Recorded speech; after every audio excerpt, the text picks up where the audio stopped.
everybody. Bon, merci Poetry-Quebec de m'avoir invité, de m'avoir accordé ces précieuses 5 minutes. Ça fait 17 ans que j'attends. Anyway, nu was Herzog.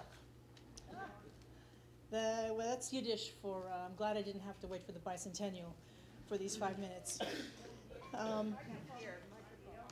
Oh, sorry. See, I'm not a professional. Is that better? Okay, am I going to Woody Allen this or what? Okay. Bon, yeah, was Herzog, Rachmanis, that was the first foreign word that I learned from Irving, which means compassion, pity, just to corroborate on what Musha was saying. He was a very compassionate man, very giving and very kind. So I'm going to try to keep this short, keep it punchy, kind of like Irving was.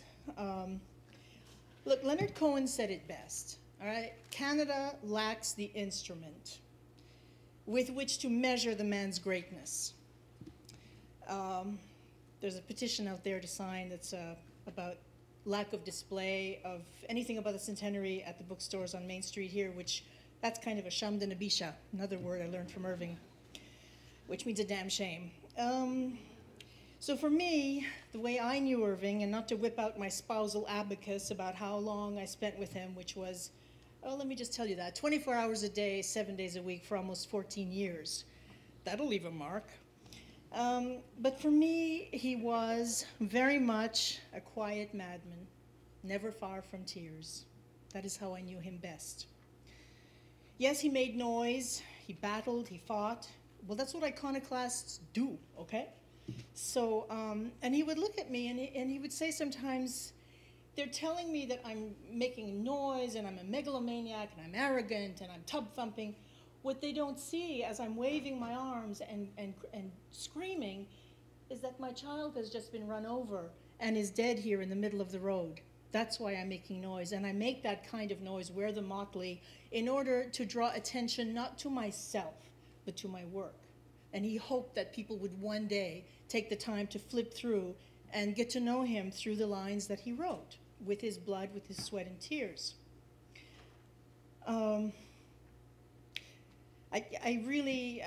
He had a really big vocabulary and he knew how to use it.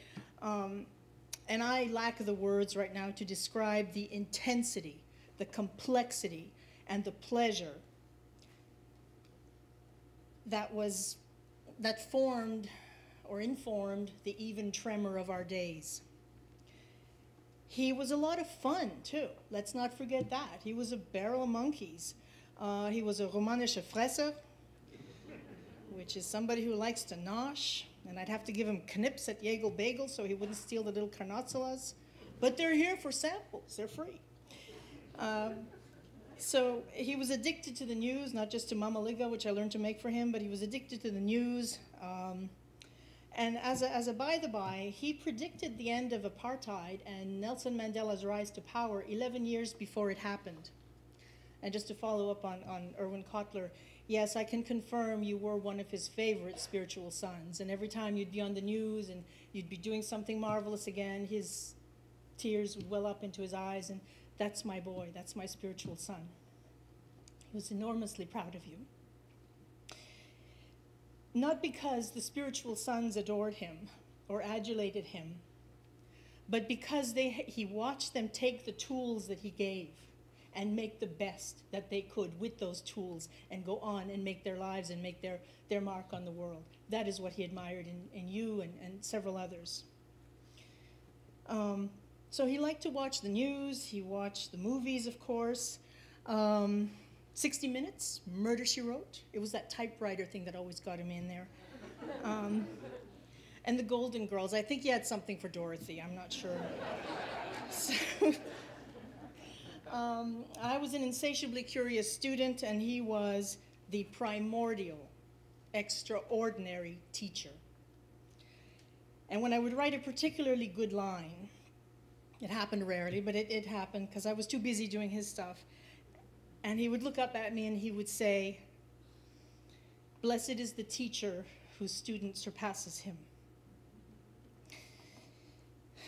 He'd be working on a poem and I'd be helping to transcribe it and type it, and he'd catch it on the air and he'd fix it and revise it, and then I'd type it again, and then he'd read it out, and then he'd say, which is better, da-da-da-da or da-da-da-da-da? And I would have to come up with an answer. And then he'd say, why? And I had to defend my choice. I think I was only wrong once. But yeah, he liked to be challenged. He liked to argue and talk. And just, we talked like two girls in a dorm room at school. That's probably the best way I can describe that. He wrote not just with his intellect, not just with his heart, not just with his nads, but he kept these three things in exquisite balance. He juggled with them and he controlled them with a passion and a mind such as I have never seen.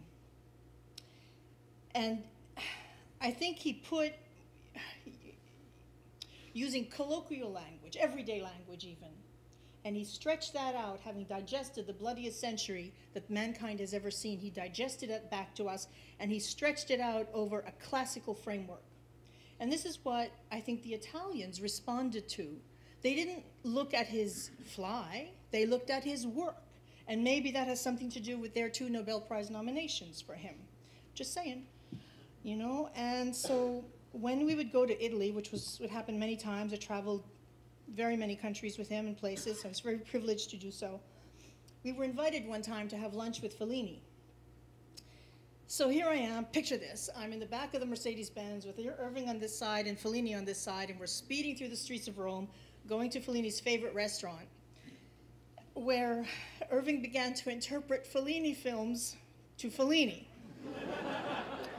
Yeah, all right. Well, the wifely pinch didn't work for that. So Fellini listened very attentively, and I could tell that he was understanding English, and he had an interpreter. So he listened, Amarcord, 8.5, e la n'aveva. And afterwards, he looked at Irving, and he drew his jacket close around him, and he sank into his chair. And he said, what can I say to a man who makes me feel completely naked? So of the 3 maestri that were there that day, there was the foremost landscape painter in Italy who helped arrange the meeting, and there was Irving, and there was Fellini. And clearly, I could see by their body language, they were deferring to the main maestro was Irving. The poet reigned supreme. So what I would say to Irving is simply, thank you, Irving Rabinu, my wild, peculiar boy, as I called him. Every second in his company was a privilege and a pleasure. So we're here right now, from here and from afar off. We're blowing birthday candles to you, fanning your unique fire, ever brighter, ever higher. Happy birthday, Irving. You're still at 100, you're still years ahead of your time. Thank you.